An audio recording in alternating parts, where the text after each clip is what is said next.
নমস্কাৰ বন্ধুসকল, আজি বনাবলৈ লৈছোঁ কাজি নেমুৰ আচাৰ। তাৰ বাবে মই লৈছোঁ 2 কেজি নেমু। নেমুকেইটা ভালদৰে ধুই লৈ ইয়াৰ ছাইডকেইটা কাটি ওপৰৰ যি তিতা ভাবখিনি থাকে সেইখিনি আঁতৰ কৰি ল'ম। এইদৰে গোটেইকেইটা এইদৰে কৰি হোৱাৰ পাছত ভালদৰে এইখিনি ধুই লৈ পানীটো শুকাবৰ বাবে অলপ সময়ৰ বাবে থৈ দিলোঁ। এতিয়া এইখিনি সৰু সৰুকৈ কাটি ল'ম। সকলো ধৰণৰ নেমুৰে এই আচাৰ বনাব পাৰি। যদি নেমুৰ বাকলিটো ডাঠ হয় তেতিয়া এই আচাৰখিনি খাবলৈ বেছি ভাল লাগে। এইদৰে মই গোটেইখিনি নেমু কাটি ল'লোঁ। কেৰাহী এটাত পানী দি উতল আহিবলৈ দিলোঁ। পানীখিনি উতল অহাৰ পাছত গেছটো অফ কৰি নেমুখিনি দি 7 মিনিটৰ বাবে থৈ দিলোঁ। বেছিকৈ সিজি গ'লে বেয়া হ'ব, সেইবাবে মই 7 মিনিটৰ পাছত এইখিনি খৰাহী এটাত উলিয়াই ল'ম। এতিয়া দিলোঁ 4 চামুচ নিমখ। নিমখখিনি দিয়াৰ পাছত এইখিনি ভালদৰে মিক্স কৰি ল'ম। নেমুখিনিত ভালদৰে নিমখখিনি সোমাই যাবলৈ 2 দিনৰ বাবে এইখিনি থৈ দিলোঁ। 2 দিনৰ পাছত নেমুখিনিত নিমখখিনি সোমাই গৈছে।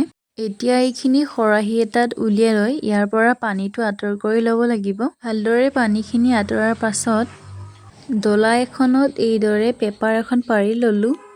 এতিয়া ইয়াত নেমুখিনি বহলকৈ দি দিম। এইখিনি ভালদৰে দি লৈ 2 দিনৰ বাবে শুকুৱাই ল'ম। দিনৰ পাছত এইখিনি আচাৰ বনাবলৈ হৈ গৈছে। মছলাৰ ভিতৰত মই লৈছোঁ 5 ফোৰণ, জলকীয়া পাউডাৰ, জিৰা পাউডাৰ, অলপ জালুকৰ গুড়ি আৰু 2টা শুকান জলকীয়া। কেৰাহী এটাত তেলখিনি গৰম হ'বলৈ দি 5 ফোৰণখিনি দি দিলোঁ আৰু দিলোঁ শুকান জলকীয়া। থৈ দিয়া মছলাখিনিও দি দিলোঁ। গেছটো মই অফ কৰি লৈছোঁ। এতিয়া দিম জোখমতে হালধি। নেমুখিনিত আৰু অলপ নিমখ দি ভালদৰে মিক্স কৰি ল'ম। এতিয়া নেমুখিনি মছলাখিনিত দি ভালদৰে মিক্স কৰি লৈ অলপ সময়ৰ বাবে থৈ দিম। 2 ঘণ্টামানৰ পাছত নেমুখিনি আকৌ এবাৰ ভালদৰে লৰাই ল'ম।